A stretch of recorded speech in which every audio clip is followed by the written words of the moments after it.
പ്രചാരണ കാലം അത് പൊടിപാറിയ പ്രചാരണം എന്ന് തന്നെ പറയേണ്ടി വരും. ഇഞ്ചോടിഞ്ച് പോരാട്ടം പ്രചാരണ കാലത്ത് നമുക്ക് ഫീൽ ചെയ്തതാണ്. ബി ജെ പിയുടെയും തൃണമൂലിന്റെയും തമ്മിലാണ്, ഈ രണ്ട് പാർട്ടികൾ തമ്മിലാണ് യഥാർത്ഥത്തിൽ പോരാട്ടം നടക്കുന്നതെന്ന കാര്യത്തിൽ ആർക്കും സംശയമൊന്നുമില്ല. അതിൽ തന്നെ ബി ജെ പി ഇത്തവണ ഒരു അത്ഭുതം കാട്ടി കേവല ഭൂരിപക്ഷം അവർക്ക് നേടാൻ കഴിയും എന്നുള്ള പ്രതീക്ഷയോടെ വലിയ പ്രചാരണം നടത്തുന്നത് കണ്ടു. ഇന്നും ഇപ്പോൾ ദേശീയ നേതാക്കൾ അമിത്ഷാ അടക്കമുള്ള നേതാക്കളുടെ അമിത്ഷാ ഇന്നിപ്പോൾ 4 റാലികൾ പങ്കെടുക്കുന്നു.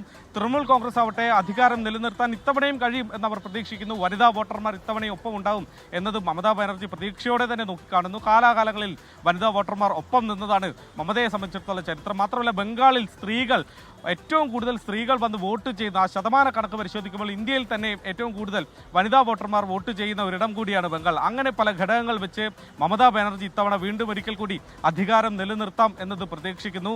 ബംഗാൾ വികാരം, പ്രാദേശിക വികാരം പരമാവധി ഉണർത്താൻ ഈ തെരഞ്ഞെടുപ്പിൽ മമത ശ്രമിച്ചിട്ടുണ്ട്. മാത്രമല്ല ഇന്ത്യൻ സംസ്ഥാനങ്ങൾ DMK ചെയ്യുന്നത് പോലെ കേന്ദ്ര സർക്കാരിനോട് നേർക്കുനേർ നിന്ന് പോരാടുന്ന ഒരു സർക്കാർ തൃണമൂലിന്റെ സർക്കാർ തന്നെയാണ്. അങ്ങനെ കേന്ദ്ര സർക്കാരിനോടുള്ള നേരിട്ടുള്ള പോരാട്ടം നടത്തുന്ന മമതാ ബാനർജി BJP യോട് ഇത്തവണ നേർക്കുനേർ പോരാട്ടം നടത്തുകയാണ്. അധികാരം നിലനിർത്താമെന്നത് അവർ പ്രതീക്ഷിക്കുന്നു. ഇടത് പാർട്ടികളാവട്ടെ ഇത്തവണയെങ്കിലും എന്തെങ്കിലും ഒന്ന് ചെയ്യാൻ കഴിയുമോ എന്നവർ ഉറ്റുനോക്കുകയാണ്. കഴിഞ്ഞ തവണ ഒരൊറ്റ സീറ്റ് പോലും നേടാൻ കഴിഞ്ഞില്ല CPIM-ന്. കഴിഞ്ഞ ദിവസം CPM ആസ്ഥാനത്ത് പോയപ്പോഴും ഒരു തെരഞ്ഞെടുപ്പിന്റെ ചൂടൊന്നും അവിടെ നിന്ന് നേരിട്ട് അനുഭവിക്കാൻ കഴിഞ്ഞില്ല. പക്ഷേ ഗ്രാമീണ മേഖലകളിലൂടെ എന്തെങ്കിലും ഒരു മാറ്റം കൊണ്ടുവരാൻ കഴിയുമെന്നുള്ള പ്രതീക്ഷയിലാണ് CPIM ഇത്തവണ തെരഞ്ഞെടുപ്പിനെ നേരിടുന്നത്. കോൺഗ്രസും വലിയ ഒരു പ്രതീക്ഷ ഇത്തവണ വെക്കുന്നില്ല. എന്നാൽ പോലും മല്ലികാർജ്ജുൻ ഖാർഗെ അടക്കമുള്ള നേതാക്കൾ ഇന്നലെയും വലിയ പ്രചാരണമൊക്കെ സംസ്ഥാനത്ത് നടത്തുന്നുണ്ടായിരുന്നു.